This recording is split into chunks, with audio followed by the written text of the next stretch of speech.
பக்தி வைராக்கியமா வாழுவேன், நான் பரிசுத்தமா வாழ்வேன். ஒரு ஞாயிற்றுக்கிழமை கூட நான் கர்த்தரை ஆராதிக்காம என் வீடுகளை நான் தங்க மாட்டேன். காரணம், எனக்கு கொடுக்கப்பட்ட வாழ்நாள் எத்தனை வருஷம் சொல்ல முடியாது, எத்தனை நாட்கள்னு சொல்ல முடியாது.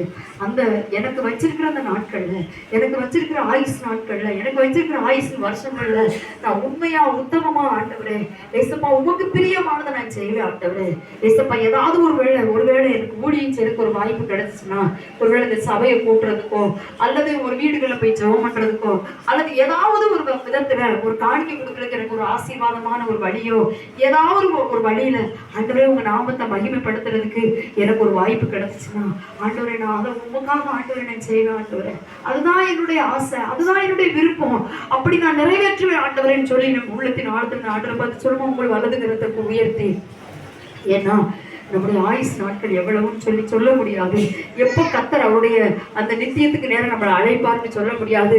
எப்போ நம்ம பயங்கரமான தீங்கு நாட்களுக்குள்ள நம்ம போவோம்னு சொல்ல முடியாது.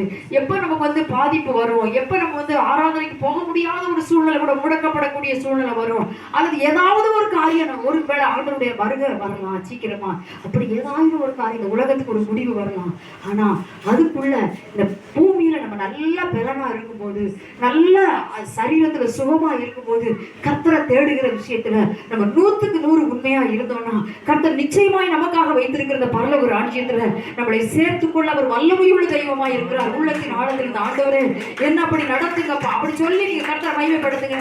எல்லா பேரும் கரங்களை தட்டி பாருங்க. ஒரு சிலர் தான் கர்த்தரை மகிமைப்படுத்த காரணம் அவங்க உள்ள ஏங்குறதுனால. அதனால உள்ளத்தின் ஆழத்தில் இந்த ஆண்டவரை ஏசப்பா தகப்பனே, நான் அந்த பூமியில ஆயுசு நாட்கள் முடிகிறதுக்குள்ள ஆண்டவரை முடிகிற வரையிலும் நான் உண்மையா இருப்பேன். எனக்கு சரீரத்துல பலன் இருக்கிற வரைக்கும் நான் உண்மையா இருப்பேன், உத்தமமா இருப்பேன், உமக்காக நான் வாழ்வேன்னு சொல்லி இந்த சமூகத்துல நம்ம அர்ப்பணித்து நம்ம என்ன செய்யணும், கர்த்தரை நம்ம மகிமைப்படுத்தணும். இப்ப கூட நம்ம பாடுவோம், என்ன துதிக்கும் கணத்துக்கும் துதிக்கும் பாருங்க. ஒரே பரிசுத்த ஆவியானவர் நல்லவர்.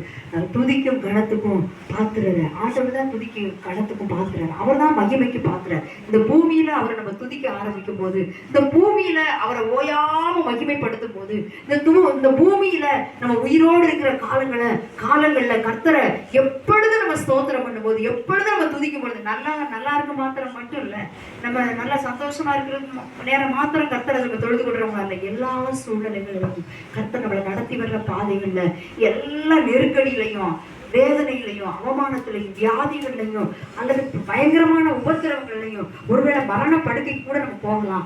அப்படிப்பட்ட நம்ம ஜீவன் நாசியில ஜீவன் இருக்கிற வரைக்கும் கர்த்தர் நம்ம உயர்த்துகிறவர்களாக துதிக்கிறவர்களாக நம்ம இருக்கும் பொழுது நிச்சயமாய் ஆண்டவர் நமக்கு